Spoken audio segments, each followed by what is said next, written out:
When we look at the kindergarten or any of the K-2 standards, we really want to emphasize foundational learning and also, probably more importantly, opening up their natural curiosity and having them make a connection between what they already know and new learning.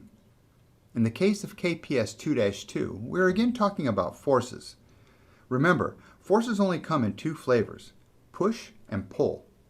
However, this time we want students to use force to change the speed of an object or the direction of an object in order to accomplish a task, such as knocking something down, moving a certain distance, or changing direction. They then need to decide if what they came up with worked as intended, or do changes have to be made in order to accomplish their goal.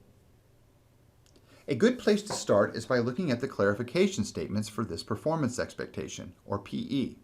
The clarification statement will give you ideas of how students can achieve this standard. I mention this because please remember, in order to achieve this standard, students must demonstrate their understanding of the standard. The clarification statement reads as follows. Examples of problems requiring a solution could include having a marble or other object move a certain distance, follow a particular path, and knock down other objects. Examples of solutions could include tools such as a ramp to increase the speed of an object and a structure that would cause an object, such as a marble or ball, to turn. So this PE provides students to accomplish a task that they come up with, then allows them a way to figure the task out and whether or not they accomplish the task. This could include using just enough force to push an object X distance, just like in shuffleboard, or perhaps they use a ramp and must decide how far up the ramp the ball must roll in order for it to travel the decided upon distance. They could also roll a ball to knock down some pins, as in bowling. The sky is the limit here. We really just want them to think of how much force they need in order to accomplish their goal. Then allow them to point to evidence that shows they achieved their goal. If not, they should be allowed to go back and rearrange their model until they achieve their goal. Finally, we want to provide the students an opportunity to read, write, listen, and/or speak about what they learned about the system they designed. Again, use your imagination and think about what would be the fun way to represent this concept. Remember to look at the disciplinary core idea box, the orange box, to get the overall concept of the activity. Another useful tool is the assessment boundary. The assessment boundary provides the minimum level of understanding that the students must demonstrate. The assessment boundary reads, assessment does not include friction as a mechanism for change in speed. In this case, we will save friction for third grade. So, we would not have students, for example, rolling a ball along carpet versus a hard force surface because we aren't concerned about the role of friction or the role it plays on a moving object. We are just concerned with a change of speed or a change of direction in order to accomplish a task. Let's look now at a description of what we call the three dimensions of an NGSS performance expectation, or PE. Namely, the science and engineering practices, or SCPs, always in blue, the disciplinary core ideas, or DCIs, always in orange, and the cross-cutting concepts, always in green. There are 8 science and engineering practices as shown on the screen. They are always in blue. Please remember, although the DCIs change in both ideas and complexity as the students matriculate from kindergarten through 12th grades, the SCPs are the same 8 practices that students will see from the beginning to the end of their education. The SCPs describe how students should do science on their way towards understanding. This specific performance expectation focuses on analyzing and interpreting data. I know this might sound sort of scary, but let's keep it simple. Say we had the kids build a ramp to roll a marble or ball down.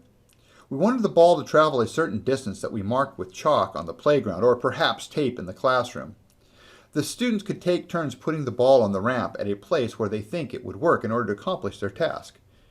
Teachers could use a piece of tape or a sticky note to mark the place where each student chose to place the ball. They let the ball go and view the results. After all students had a chance to go, the teacher could have the students compare where the ball stopped relative to where the student put the ball on the ramp and have them decide which place on the ramp was the best place to put the ball in order for it to stop in the right spot. This can be tested and should be tested.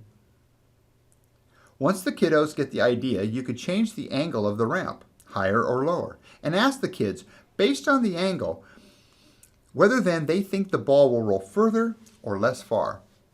Then test it. All of the above is analyzing and interpreting data. Much like a cook tastes their food while preparing it to adjust for salt or spices. Again, and this is really important, this investigation does not have to be complex, especially if this is the first time you're trying it. Like all great teaching, keep it simple to start and add to it as your skill and understanding increases. Like the SCPs, the 7 cross-cutting concepts are the same 7 concepts that students will see from kindergarten through 12th grade. They are always in green. The concepts are a way for students to think about science, a lens of perspective, if you will. In this case, the concept focuses on cause and effect. In other words, if I do this, then this will happen. If the ramp is at a steeper angle, then the ball will roll further, and so forth. That being said, with regards to this or any PE, a specific SCP and cross-cutting concept are emphasized, but please realize that all 8 SCPs and 7 cross-cutting concepts are in play and can be utilized to help students with their understanding of the phenomena at hand. Lastly, let's take a look at the connection boxes of this PE. The first line describes connections of this concept to other DCIs in kindergarten.